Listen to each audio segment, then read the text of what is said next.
Episode 34. "Wait," he told Mr. Weasley, and pulling his money bag from his pocket, he turned back to the fountain. Harry looked up into the handsome wizard's face, but up close he thought he looked rather weak and foolish. The witch was wearing a vapid smile like a beauty contestant, and from what Harry knew of goblins and centaurs, they were most unlikely to be caught staring this suppily at humans of any description.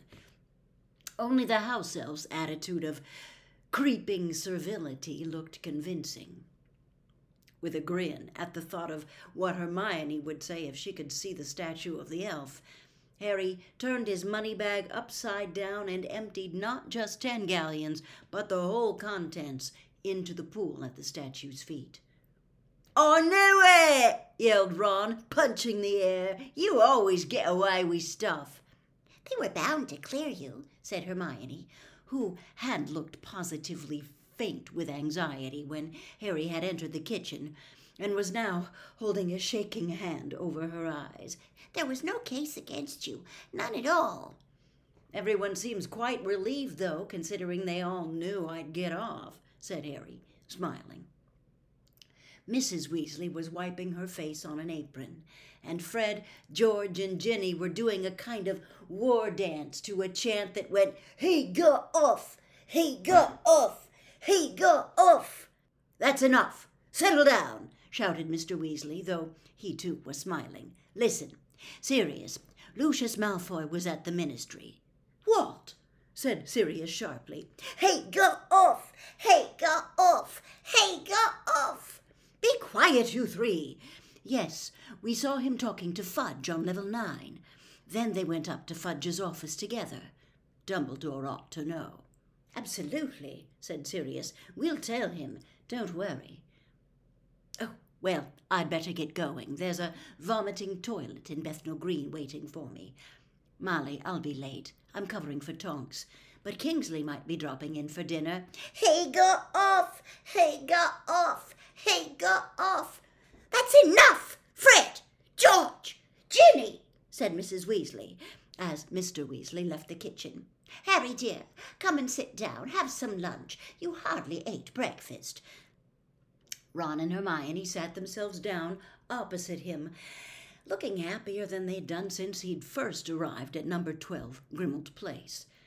And Harry's feeling of giddy relief, which had been somewhat dented by his encounter with Lucius Malfoy, swelled again. The gloomy house seemed warmer and more welcoming all of a sudden. Even Creature looked less ugly as he poked his snout-like nose into the kitchen to investigate the source of all the noise. "Course, once Dumbledore turned up on your side, there was no way they were going to convict you," said Ron happily, now dishing great mounds of mashed potatoes onto everyone's plates. "Yeah, he swung it for me," said Harry. He felt that it would sound highly ungrateful, not to mention childish, to say, "I wish he'd talked to me, though, or even looked at me." As he thought this, the scar on his forehead burned so badly that he clapped his hand to it. "What's up?" said Hermione, looking alarmed. "Scar," Harry mumbled, "but it's nothing. It happens all the time now." None of the others had noticed a thing. All of them were now helping themselves to food while gloating over Harry's narrow escape. Fred, George, and Ginny were still singing. Hermione looked rather anxious, but before she could say anything, Ron said happily, "I bet Dumbledore turns up this evening to celebrate with us, you know."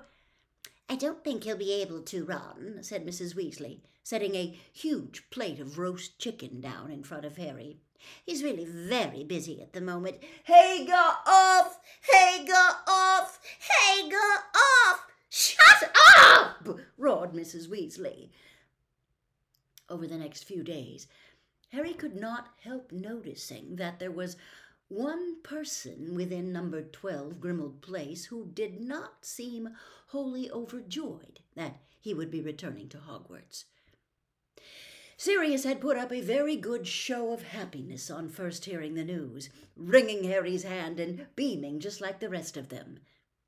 Soon, however, he was moodier and surlier than before, talking less to everybody, even Harry, and spending increasing amounts of time shut up in his mother's room with Buckbeak. "Don't you go feeling guilty," said Hermione sternly, after Harry had confided some of his feelings to her and Ron while they scrubbed out a moldy cupboard on the 3rd floor a few days later. "You belong at Hogwarts, and Sirius knows it. Personally, I think he's being selfish." "That's a bit harsh, Hermione," said Ron, frowning as he attempted to prise off a bit of mold that had attached itself firmly to his finger. "You wouldn't want to be stuck inside this house without company." "He'll have company," said Hermione.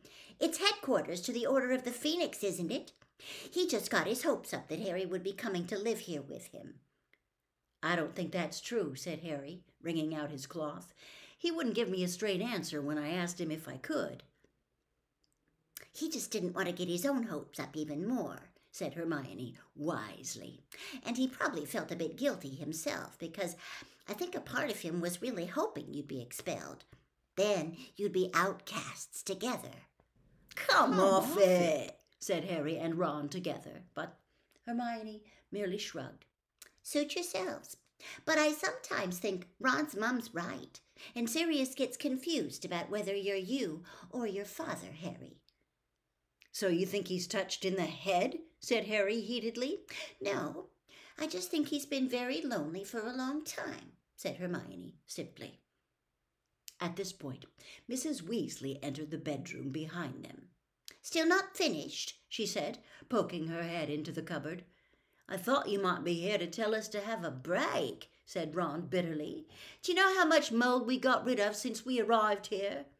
"You were so keen to help the Order," said Mrs. Weasley. "You can do your bit by making headquarters fit to live in." "I feel like a house elf," grumbled Ron. "Well, now that you understand what dreadful lives they lead, perhaps you'll be a bit more active in SPEW," said Hermione hopefully, as Mrs. Weasley left them to it again. "You know, maybe it wouldn't be a bad idea to show people exactly how horrible it is to clean all the time. We could do a sponsored scrub of Gryffindor Common Room, all proceeds to SPEW. It would raise awareness as well as funds." "I'll sponsor you to shut up about spew," Ron muttered irritably, but only so Harry could hear him. Harry found himself daydreaming about Hogwarts more and more as the end of the holidays approached. He could not wait to see Hagrid again, to play Quidditch, even to stroll across the vegetable patches to the herbology greenhouses. It would be a treat just to leave this dusty, musty house where half of the cupboards were still bolted shut, and Creature wheezed insults out of the shadows as you passed, though Harry was careful not to say any of this within earshot of Sirius. The fact was that living at the headquarters of the anti-Voldemort movement was not nearly as interesting or exciting as Harry would have expected before he'd experienced it. Though members of the Order of the Phoenix came and went regularly, sometimes staying for meals, sometimes only for a few minutes' whispered conversation, Mrs. Weasley made sure that Harry and the others were kept well out of earshot, whether extendable or normal. And nobody, not even Sirius, seemed to feel that Harry needed to know anything more than he had heard on the night of his arrival. On the very last day of the holidays, Harry was sweeping up Hedwig's owl droppings from the top of the wardrobe when Ron entered their bedroom carrying a couple of envelopes.